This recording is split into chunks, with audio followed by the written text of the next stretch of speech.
The tarp flapped in the bitter wind, torn and half buried in the mud of a roadside ditch. Something shifted beneath it, a faint, uneven rhythm like breathing. The winter sky hung low and gray, pressing down on the open land, and the air was sharp with the smell of cold earth. A pair of dull eyes blinked from under the plastic, wide with fear, the lashes crusted with ice. The shape was unmistakable, thin legs folded awkwardly, ribs rising and falling with shallow effort. The horse was so weak it could not even lift its head when a truck slowed on the gravel road.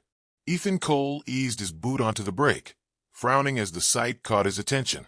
He was no stranger to strange shapes abandoned along country roads. Old tires, broken appliances, the occasional junk someone couldn't be bothered to haul to the dump. But this was different.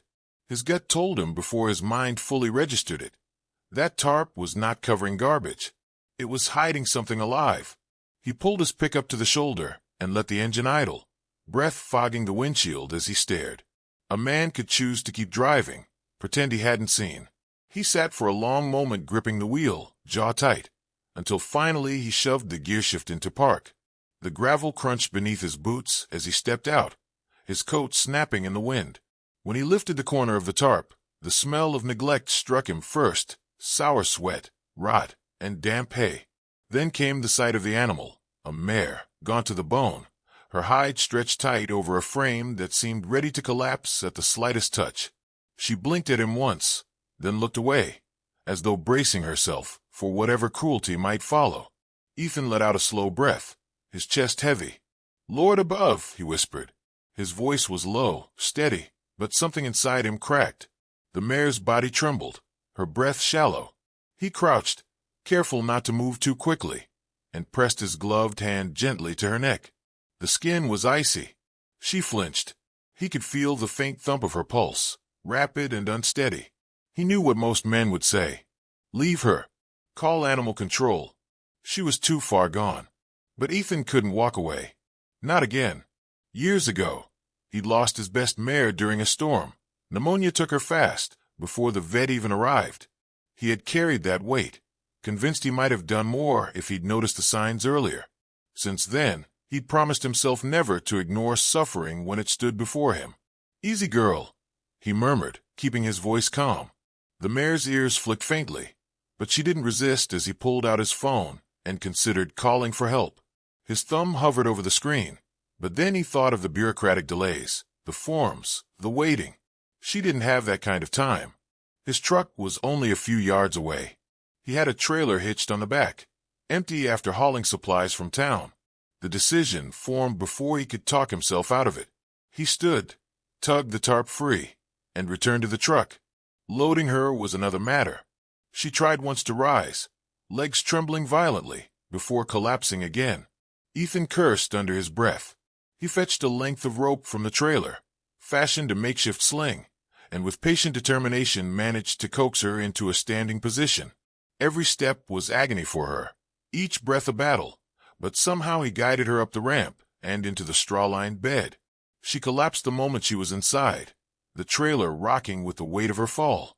Ethan stood at the ramp, heart pounding, staring at the fragile body stretched across the straw. He felt the doubt creeping in. Maybe she wouldn't make it through the night. Maybe he was just prolonging the inevitable. But he pushed those thoughts aside. "You're coming home with me," he said firmly, almost as though speaking it aloud would make it true. The drive back to the ranch felt longer than ever. Every bump in the road rattled the trailer.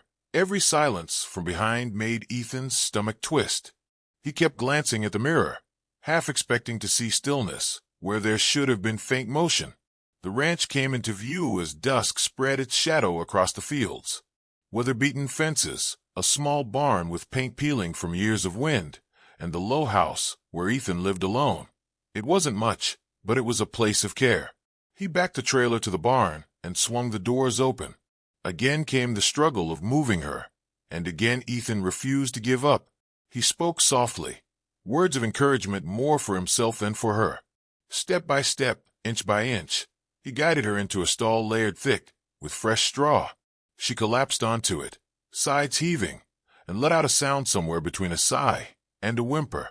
For a long while, Ethan just stood at the stall door, arms braced against the frame, breathing with her, counting each rise and fall of her chest as though his will alone could keep it moving. He set a bucket of water down, dampened an old cloth, and wiped the dirt from her face. She stirred weakly, lips touching the edge of the bucket, but too exhausted to drink. He tilted it carefully, letting a trickle run between her cracked lips. She swallowed once, then again, and that small sign of response sent a surge of determination through him. Night fell hard. The barn lights cast long shadows, the cold creeping in despite the heaters humming faintly overhead. Ethan dragged a chair beside the stall and sat, his elbows on his knees, eyes fixed on the fragile creature that fate had thrown into his path. He thought of all the ways this could end badly, but he also thought of second chances. Life had been merciless with him more times than he could count. Yet here was this broken animal, and for reasons he couldn't name, he felt their fates tangled together. "Don't quit on me, girl," he said quietly. His voice carried a rough edge, not from command but from pleading. "We've both come too far for that." The mare's ear twitched. It was the smallest motion, but Ethan felt it like a promise. Hours dragged. Ethan dozed lightly, waking at every sound. Sometimes the mare shifted. Sometimes she lay frighteningly still. Each time, his heart leapt into his throat until he saw the faint rise of her chest. Toward midnight, she gave a low, broken nicker, so soft it could have been mistaken for the creak of the stall door. But Ethan knew it was meant for him. He leaned forward, whispering back, "You're not alone anymore." The storm outside raged through the night, wind shrieking against the barn walls. Inside, a fragile bond had begun to form, born not of triumph, but of shared survival. Ethan felt it growing in the silence between them, a thread of trust, thin but unbreakable. By dawn, he knew one thing with certainty. Whatever it took, he would not abandon her. Not now. Not ever. The mare survived the night, though only barely. When Ethan rose stiffly from the chair beside her stall, the first gray light of dawn pressed against the barn windows. His body ached from the cold, but his gaze went immediately to her chest. It lifted slowly, shallow yet steady, and the relief that washed through him was sharper than any sunrise he could remember. She was alive, clinging to existence, and that was enough to push him forward. He brought her another bucket of water, kneeling to guide it carefully beneath her muzzle. This time she lapped weakly, each sip like a fragile victory. He allowed himself the smallest smile. "That's it, girl. Keep going." Her coat was still dull, her ribs still prominent, but the spark of will was there, faint yet undeniable. By mid-morning the veterinarian arrived, a woman with sharp eyes and a tone clipped from years of experience. She examined the mare in silence, lifting her hooves, brushing back the tangled mane, pressing a stethoscope against her chest. Finally, she straightened and met Ethan's gaze. "She's dangerously malnourished. Scars on her legs suggest old injuries. Whoever abandoned her didn't just give up. They wrote her off as worthless." Ethan bristled. "Worthless doesn't mean hopeless." The vet hesitated, then nodded slightly. "If you're willing to fight for her, she might pull through. But it'll take patience. Months, maybe longer. There's no guarantee." "I don't need a guarantee," Ethan said, his voice firm. "I just need a chance." The vet prescribed a strict feeding schedule and medication for infections beginning to take hold. Ethan wrote every instruction down, careful not to miss a detail. As she packed her kit, she gave him one final look, almost pitying. "You're taking on more than most men would." "I've got my reasons," he answered simply. He didn't explain further. Not about the guilt that still shadowed him from years ago. Not about the empty stalls in the barn that made the place too quiet at night. Some things didn't need saying. When the vet left, Ethan returned to the stall. The mare's eyes followed him, cautious but no longer void. He placed his hand on the worn wood of the gate. "You're staying here now. You'll get food, care, and a name." He studied her for a moment, the bones of her face jutting beneath the skin, yet carrying a stubborn dignity. "Hope," he murmured. "That's what I'll call you." The days that followed were a trial of endurance. Every hour brought some new test, whether she would eat enough, whether she would stay on her feet, whether she would respond to kindness after so much neglect. Ethan measured feed carefully, offering small portions that wouldn't overwhelm her frail system. Sometimes she turned away, too weary to bother, and he would sit for long minutes, just coaxing, speaking in that low, steady voice until at last she lowered her head again. Nights were no easier. He often rose from his bed to check the barn, walking through the chill to find her dozing lightly or staring into the dark. Each time, he whispered reassurances, more ritual than necessity. Slowly, almost imperceptibly, her breathing grew stronger. The hollows of her body filled out. Her eyes, once glassy, began to reflect light again. Ethan noticed the changes in himself, too. He had lived for years in silence, his days marked by chores and the occasional trip to town. Nothing more. Now his hours were dictated by her needs. His voice carried on the barn air more often, his heart engaged in a battle that mattered. One evening, Clara stopped by. She had been his friend since childhood, sharp-tongued but loyal, never one to let him slip entirely into solitude. She stood outside the stall with arms folded, brow furrowed. "You sure about this, Ethan? She looks ready to fold any second." "She'll stand," Ethan said. "And if she doesn't?"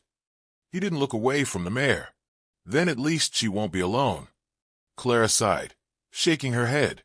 "You've always been stubborn, but you've also always carried too much weight. Don't let this break you."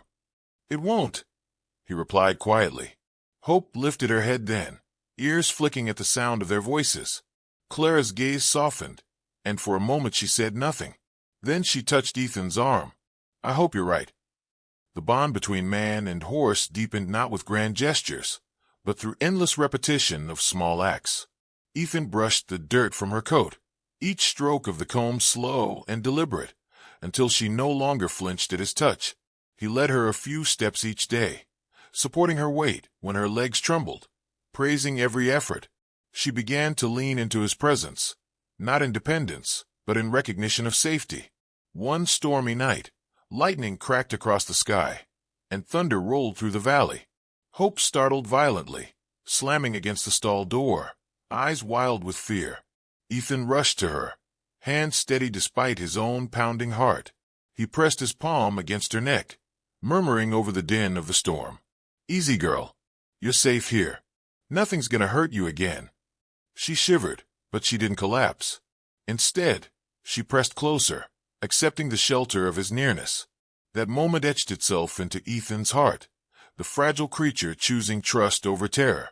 Weeks turned into months. The outline of her ribs softened under new flesh. Her mane grew less tangled, her stride less uncertain. She was far from strong, but no longer fragile enough to snap in the wind. Each day she revealed more of herself, curious glances at the pasture, small nickers when she saw him approach, an eagerness in her step that had not been there before. Ethan found himself speaking to her as though she understood. "You're tougher than they thought. Tougher than even I thought." Sometimes he admitted things he never said aloud to people, his regrets, his loneliness, the memory of the mare he had lost. Hope didn't answer, but her presence was answer enough. The turning point came one crisp morning when he led her from the stall. The ground was damp with dew, the air sharp with autumn. For the first time since he had found her, she walked with enough strength to keep pace, without faltering. He stopped, staring in quiet wonder as she lifted her head, ears pricked, eyes alert. She even managed a shaky trot across the paddock, her movements clumsy, yet filled with determination. Ethan laughed aloud, the sound startling even to his own ears. It had been so long since joy had come without effort. "That's it, Hope. That's you." She circled back toward him, breathing hard but proud, and he reached out to stroke her damp coat. That night, Clara returned. She found Ethan in the paddock, Hope grazing beside him, with more confidence than before. "Well," Clara said, arms crossed but her smile betraying her. "She looks better than the ghost you hauled in." "She's not just surviving anymore," Ethan replied. "She's fighting." Clara tilted her head, studying him. "So are you." The words settled into him, undeniable. Saving Hope wasn't only about her. It was about reclaiming something he had lost long ago. The belief that broken things could mend, that life could still offer second chances. When darkness fell, Ethan leaned against the fence, watching Hope move with steady rhythm across the pasture. The journey ahead was still long, full of obstacles he couldn't predict. But for the first time in years, he felt anticipation instead of dread. The fragile bond between them had become a lifeline, pulling them both forward into something neither had expected, but both desperately needed. Winter loosened its grip slowly, and with spring came the true test of whether Ethan's months of care had been enough. Hope had filled out, her ribs no longer so stark, her eyes brighter, but her legs still bore the stiffness of old scars. Ethan knew the next phase wasn't just survival. It was proving she could live again, move again, find her strength beyond the walls of the barn. Each morning he led her into the paddock, the ground damp with dew, the horizon painted with pale gold. At first she walked cautiously, ears flicking, nostrils flaring as though the wide world might swallow her whole. Ethan kept the rope loose, his steps measured, his voice steady. One foot in front of the other, he whispered. She listened, or perhaps she simply felt his calm flowed down the lead into her trembling frame. But progress came in stutters. Some days she managed a slow trot, clumsy but determined, and Ethan's chest swelled with pride. Other days she froze, refusing to move at all, staring into some invisible distance where memories of fear lived. Ethan never forced her. He waited, patient, until she gathered herself again. He understood. He too had lived with shadows that refused to leave, memories of failures replayed in quiet hours. One night, while sitting on the porch with a lantern burning low, Ethan admitted aloud what had been pressing on his mind. "I don't know if I can make you whole," he told the darkness, where Hope dozed in her stall. "But I'll be damned if I don't try." His voice cracked at the edges. It wasn't just about her anymore. Every step she took forward felt like a piece of him stepping free of his own past. The vet returned in early May, surprised to find Hope not only alive but alert. "She's stronger than I expected," she admitted while running her hands along the mare's legs. "But she'll carry these scars forever. They'll slow her, limit her." "Scars don't have to mean defeat," Ethan replied. He wasn't sure whether he was reminding the vet or himself. Clara visited often now, bringing coffee and conversation that lightened the air. She watched Hope circle the paddock one afternoon, her movements jerky but determined. "You've worked a miracle," she said softly. Ethan shook his head. "Not a miracle, just time and care." "Don't sell yourself short," Clara replied. "It takes more than time to mend what's been broken." Despite the progress, doubt gnawed at him. Hope's trust was still fragile. Loud noises sent her reeling. Sudden shadows made her skittish. Ethan began to wonder whether she would ever be more than a shell patched together by his persistence. Could she learn to stand steady when the world turned loud again? Or would she always retreat into fear? The answer began to form during a county fair in late summer. Ethan hadn't intended to go, but Clara insisted. "You can't keep her hidden away forever," she said. "Let people see what she's become. Let her see that the world isn't all cruelty." So Ethan loaded Hope into the trailer, his heart heavy with both dread and hope. The fairground buzzed with children's laughter, vendors shouting, and the brassy blare of a marching band. Hope trembled the moment she stepped down, the cacophony overwhelming her senses. Ethan felt the tremor run through the rope into his own hand. "Easy," he murmured, standing close. "I'm here." But a burst of firecrackers split the air, and Hope reared, nearly tearing the rope from his grip. Gasps rose from the crowd. Someone muttered, "She'll never be tamed." Ethan's chest tightened with shame and anger. He pressed his palm firmly against her neck, grounding her, murmuring words only she could hear. "It's just noise. Trust me. Just trust me." Slowly, painfully, she lowered her hooves back to the earth. She was shaking all over, eyes wild, but she had chosen not to flee. It wasn't triumph, not yet, but it was a step. Ethan met Clara's gaze across the crowd. She nodded once, her eyes shining. Later that night, back at the ranch, Ethan stood in the barn while Hope drank from her bucket, calmer now. His hand rested on the stall door as he spoke quietly. "You faced it. You didn't run, even when you wanted to. That's more courage than most." But in the quiet hours afterward, he lay awake, haunted by the words he'd overheard at the fair. She'll never be tamed. The truth was, taming wasn't what mattered. What mattered was whether she could find peace, whether she could stand in the world without crumbling beneath it. The following weeks became a crucible. Ethan introduced her to new challenges, walking near machinery, standing calm while children clapped nearby, venturing into the larger pasture with other horses. Each time, she faltered, sometimes badly, but each time she also returned, guided by Ethan's presence. He learned when to push and when to wait, when to speak and when silence carried more power. Hope changed him as much as he changed her. He found himself laughing more, talking freely again, even joining Clara for dinners he used to decline. The ranch no longer felt like a lonely monument to the past, but like a place alive with possibility. One evening, a storm rolled in fast, black clouds swallowing the horizon. The wind howled, lightning split the sky, and thunder shook the earth. Hope panicked, crashing against her stall, eyes rolling. Ethan rushed inside, soaked to the skin. He didn't grab the rope this time. Instead, he stepped into the stall, placing himself within her chaos. She could have trampled him, but she didn't. He wrapped his arms around her trembling neck and whispered against the roar of the storm, "I'm not leaving. Not now, not ever." Slowly, astonishingly, she stilled. Her body still shook, but she pressed her head against his shoulder, seeking his steadiness. In that moment, Ethan knew she had crossed a line that could never be uncrossed. She had chosen trust over terror. When the storm passed, he stepped back, brushing damp hair from his forehead. Hope stood calmer than before, her breathing steady. He touched her face gently. "We'll face them all, you and me. Whatever comes." The bond between them had deepened beyond caretaker and rescued animal. It was a partnership, forged in fear and tested in fire. Ethan understood that the true conflict was not just Hope against her scars, but Hope and Ethan together against the weight of their shared pasts. Both had been abandoned in their own ways, both written off as broken. Yet here they stood, proof that broken things could still find strength. As the season shifted once more, Ethan looked toward the future with a clarity he hadn't known in years. There would be setbacks, yes, and challenges still to come. But he had seen enough to believe that Hope's journey, and his own, was far from finished.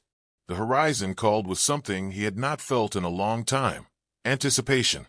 The morning sun rose behind the hills, casting a golden glow over the ranch. Dew clung to the tall grass, shimmering like silver threads as the breeze moved across the fields.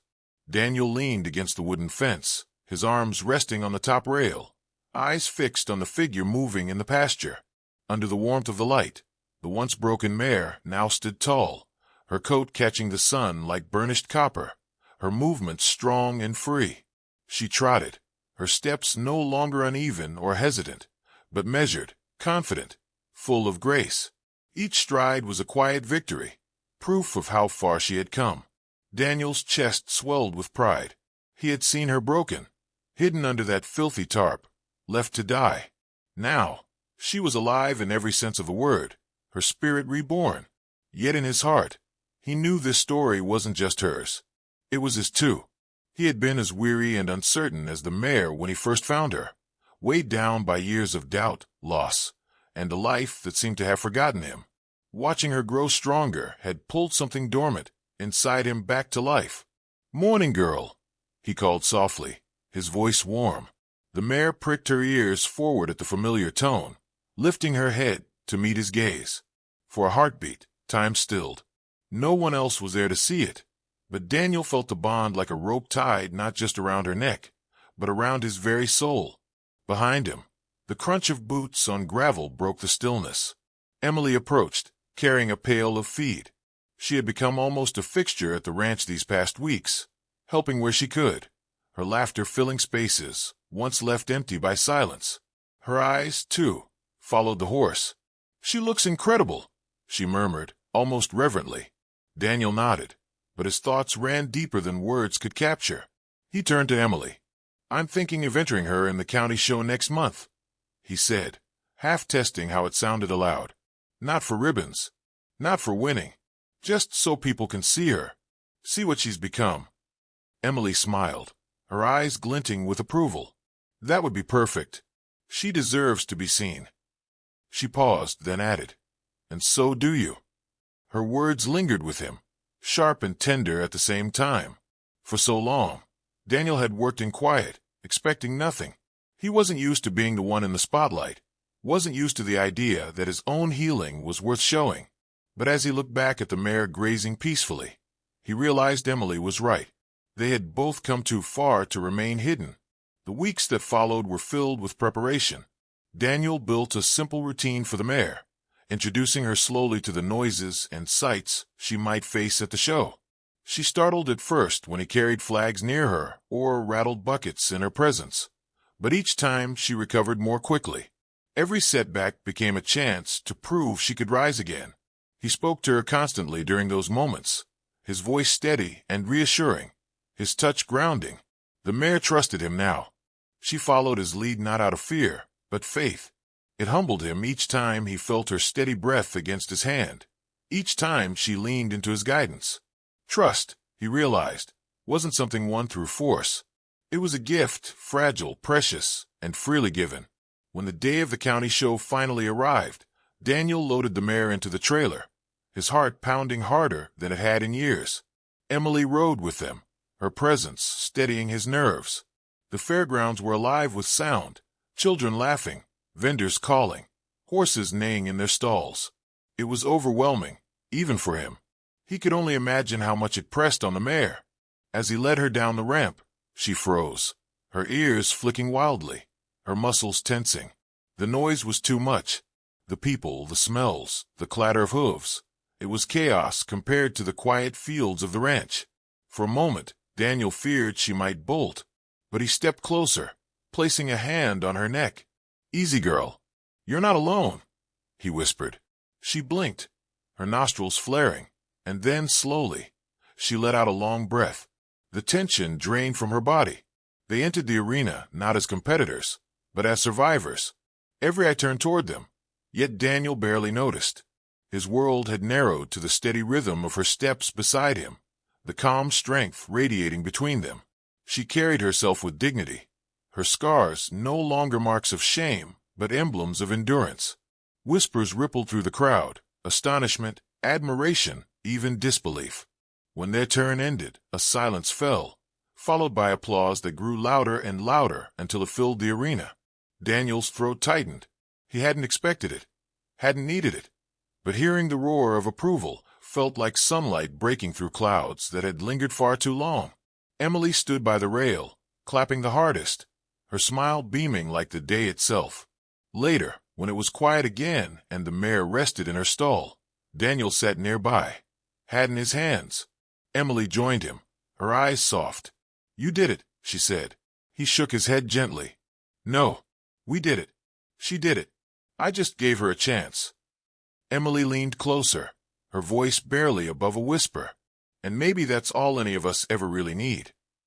Daniel looked at her then, seeing not just a friend but the quiet possibility of something more, something he hadn't dared to hope for in years. His life, once empty, now brimmed with second chances, because of a horse no one wanted, because of the choice he made that day beneath the tarp. As evening settled, painting the sky in strokes of orange and purple, Daniel returned the mare to her pasture. She trotted ahead of him, head high, tail flicking in playful arcs. For the first time, she looked not just like a survivor, but like the promise of a future. Daniel stood at the fence long after she disappeared into the shadows, the cool air brushing his face. His voice was quiet, but certain. "We're both still here," he said, and for the first time in a long time, the words carried not sorrow, but hope. If this story touched your heart, please consider subscribing. I bring true, heartfelt stories every day.